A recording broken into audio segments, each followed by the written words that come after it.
What's up guys, my name is Tom, welcome back to another video. And here finally back with the series, the F2 2019 career mode as Mahaveer Raghunathan. I know it's been a while, but we are back to the business, and in terms of championship, as you can see, we are 6 points ahead of Nicholas Latifi and 7 points ahead of Nick de Vries, that are our main rivals. But today is the Monaco Grand Prix, one of my favorite tracks on the calendar, not my best track, but we'll see what we can do in these Formula 2 cars. In my opinion, is a little bit easier than the Formula 1 cars, so hopefully we can have a good race weekend. So here we are on practice and just doing nothing, just getting a little warm up before qualifying. And yeah, like I said, what we need here at Monaco is just a good qualifying session. Who knows, we can get pole, we'll see. But the pole position would be ideal, because at Monaco, track position means absolutely everything.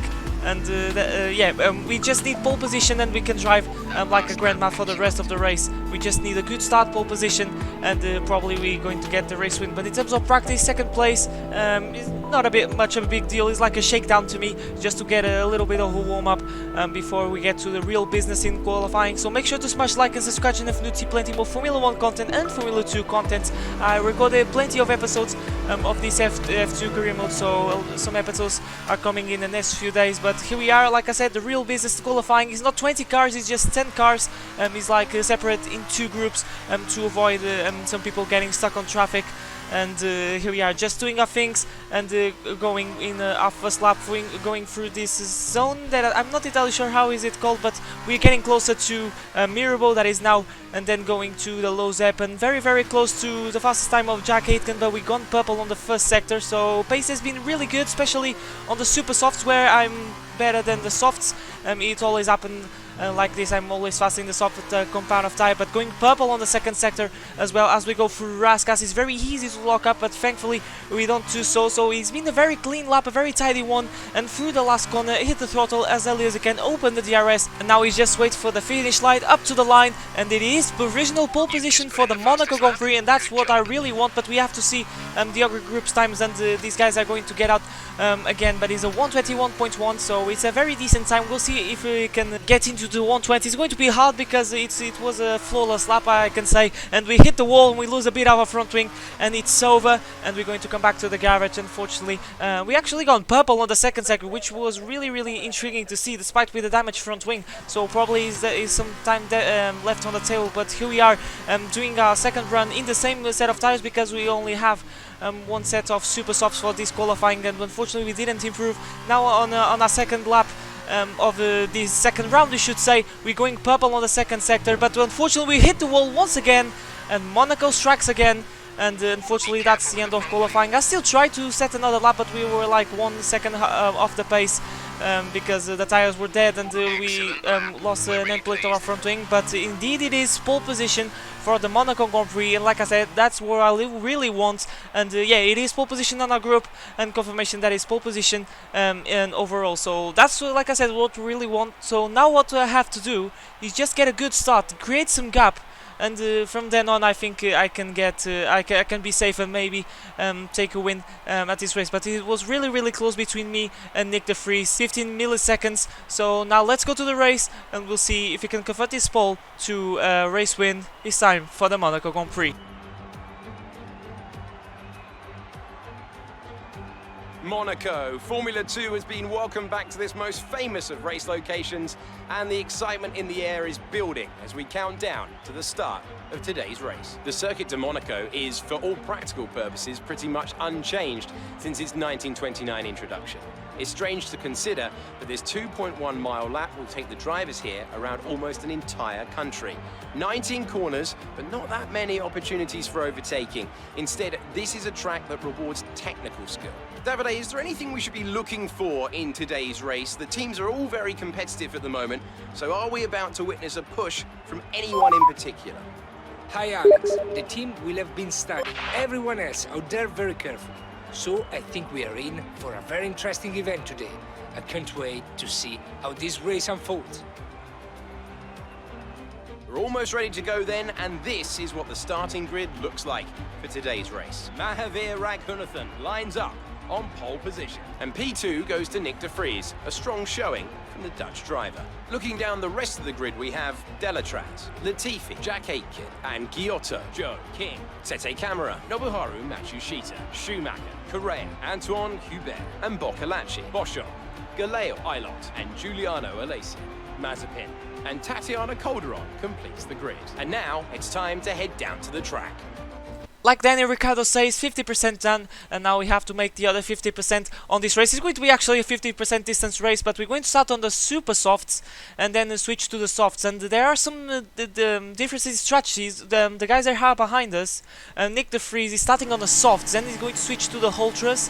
And I don't know if the alternate strategy is the best option around Monaco. So what I really want to do is I need to nurse these tires, but at the same time I must create a gap over these guys, because once they fit brand new set of soft tires, they're going to be absolutely flying and maybe can jump us. Despite having the best tires in the second stint, these guys can drive like a grandma, and they can still win the race, because this Monaco track's position is means everything, and it's absolutely very hard to overtake. But we are ready to the start of the Monaco Grand Prix. 5 red lights for the feature race at the streets of the Principality. 20 laps ahead of us, and it slides out, and the way we go in, it's been a good start comparing to Nick de Vries. And into turn 1 we don't have anyone on our inside, but there is someone on the inside. It is Louis Delatraz on the inside of Nick de Vries as they're going side by side, and this is going to allow us to get some gap already in these early stages of the race. And there he goes on the inside, but Delatraz sticks the nose in, and now he's going to have the inside line and probably take that position as they're going still side by side, and Nicholas Latifi behind. He can't do nothing,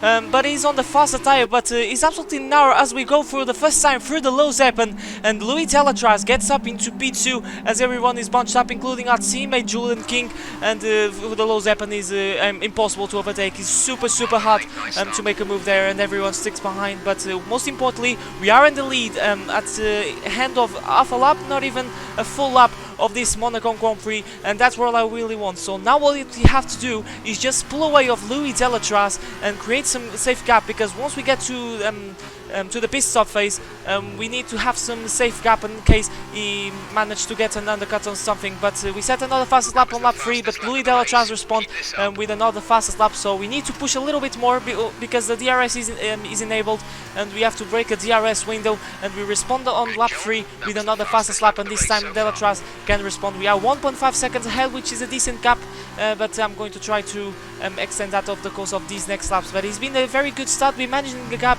as you can see, pushing hard at the same pushing hard, like I said, but at the same time not to make silly things, because this is Monaco. One mistake and that's pretty much it, because there's no gravel top, it's just a road and then barriers, and we are doing our things, and everything is going well. But Nick de Vries is out of the race, as you can see.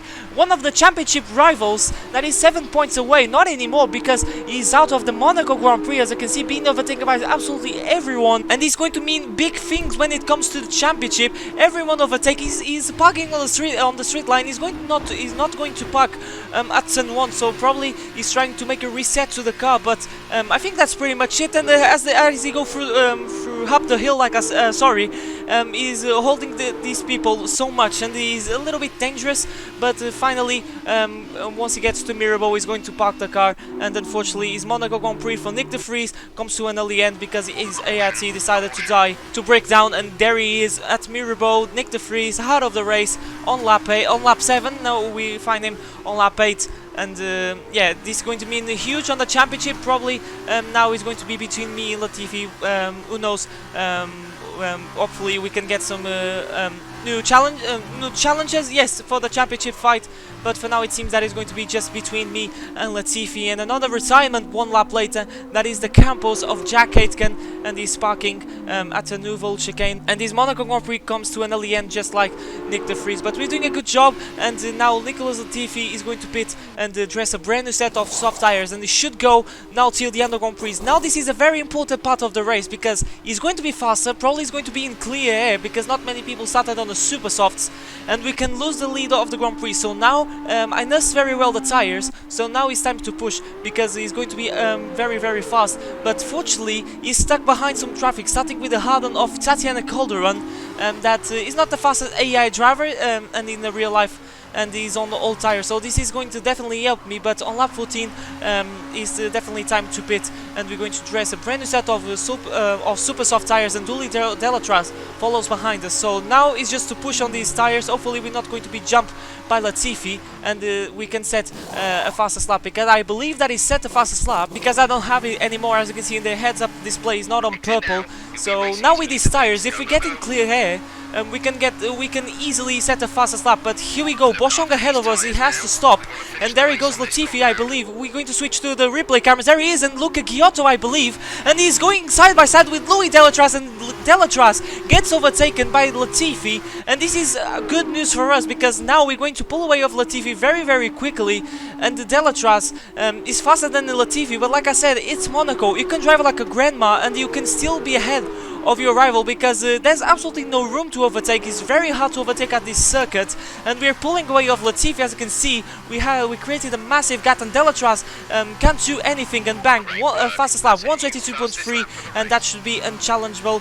And we actually set another fastest lap 121.7, 5 tenths up, and that was pretty much it for the rest of the race. And Latifi is trying, Delatraz I should say, is trying to overtake Latifi, but like I said, there's absolutely no room. It's so hard to overtake at Monaco, especially for an AI car. Overtaking another car at Monaco is super hard. And after that was pretty much it, and it was just manage the gap over these guys. We set the fastest lap, we dominated the race, we nursed very well the tires. Basically we did a perfect job, and that's what I want. And it is a race win, the Monaco Grand Prix for Mahaveer Raghunathan. Who would have thought? Fantastic. You've won the Grand Prix.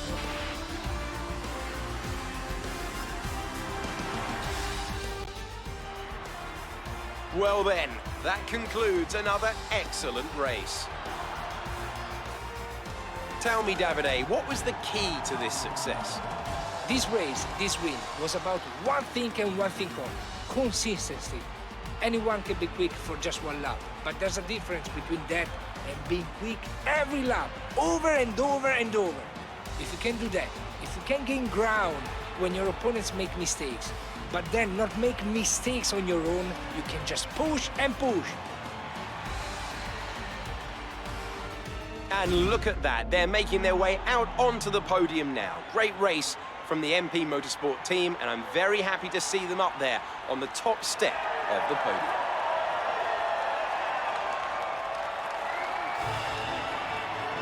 It's still a bit weird to see someone that is 5 seconds off the pace on the podium, spraying the champagne over his rivals, but that's the beauty of an F1 game. We won the Monaco Grand Prix in great fashion. We dominate the race. Delatraz was kind of threat on the first laps, but then we got the swing and 27 points in the back. And yeah, first place, really happy with that. But we're going to have now the sprint race, and unfortunately the Freeze was out of the race, so this is going to mean something in the championship due to that retirement. So there he is, the championship standing. He's dropping to P4, and now he's 38 points behind us.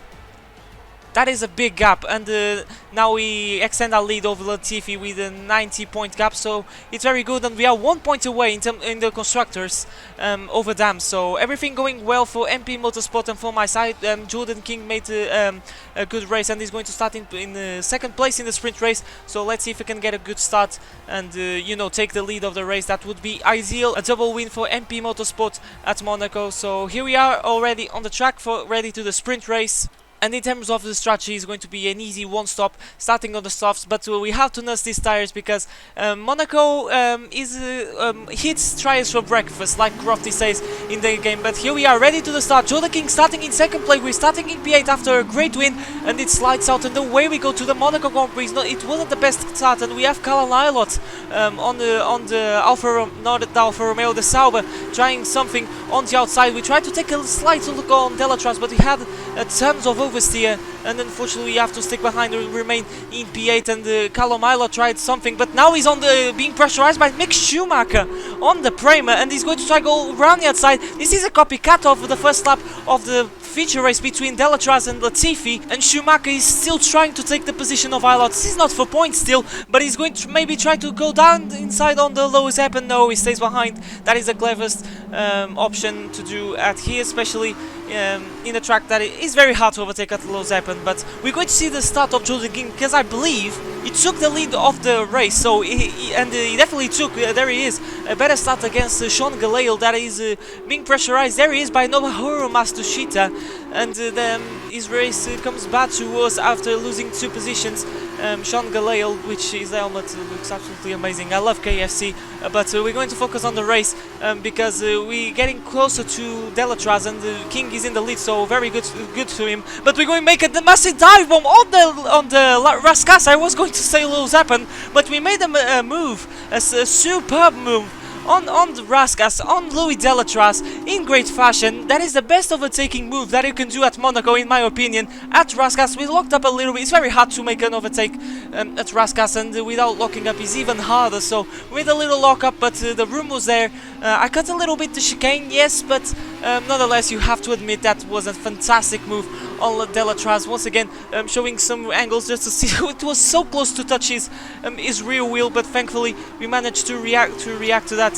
And we are in P7 this Monaco Grand Prix, and the pace is there, like you're seeing, because we set the fastest lap. DRS is enabled. Can we overtake Latifi? We'll see. But in these next few laps, we've been staying behind Latifi because we have to be careful with our engine because of the temperatures, because we are constantly on his vacuum. But he has a poor run through the chicane. And can we do what we did to Delatraz? Yes, we can. Now we're going to be just a little bit of more squeeze just to make sure that he doesn't come back. And we take P6 in the same way that we took P7 of Louis Delatraz. Yes, it was Louis Delatraz in great fashion. Beautiful early cam shot, as you can see. It wasn't a good run for Latifi, as you can see, and we took the chance. The room was there, and it was very fine margins, but most importantly, we took the position in great fashion once again at RASCASSE. We are absolutely on fire this weekend at Monaco. Mahaveer Raghunathan overtaking people at RASCASSE, only in the F1 games, right?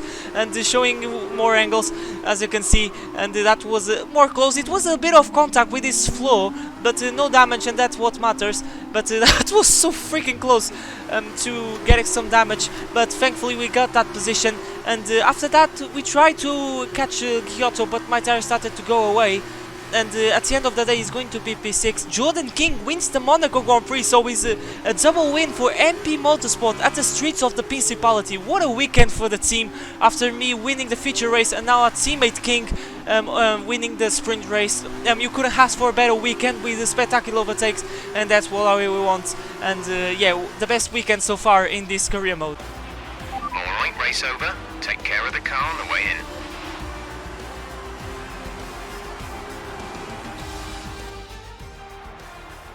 A hard-fought win today then, after a very difficult race. Davide, what do you think made the difference here? I think they kept a cool head. That's why they won today. Smooth, steady, everything bad that happened to them, they handled it calmly and professionally. That's what let them focus on getting the best out of everything else. The car, the strategy, they managed to keep out of trouble the whole way around.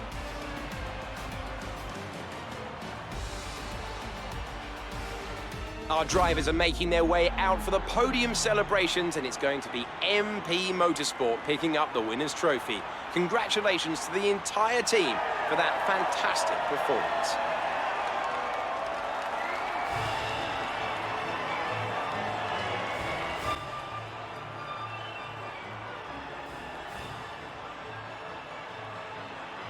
Another MP Motorsport on the podium, and this is going to mean good things for the Constructors' Championship, the Teams' Championship I should say, because there's no Constructors, just Teams. And Nick de Vries once again out of the points, starting in P2 after starting in last place after that retirement. And look how much points we gained, and it is a 1-2 for MP Motorsport after a great weekend. So it's the best weekend that we could have. But there you go. Now we are the first one going to the 100 points club in this championship, 23 points ahead of Nicholas Latifi after gaining points in the sprint race. So that's what we want, a very positive episode, and King gets up some places as well. So once again guys, thank you so much for watching. Make sure to smash like and subscribe and if you see plenty more Formula 1 content.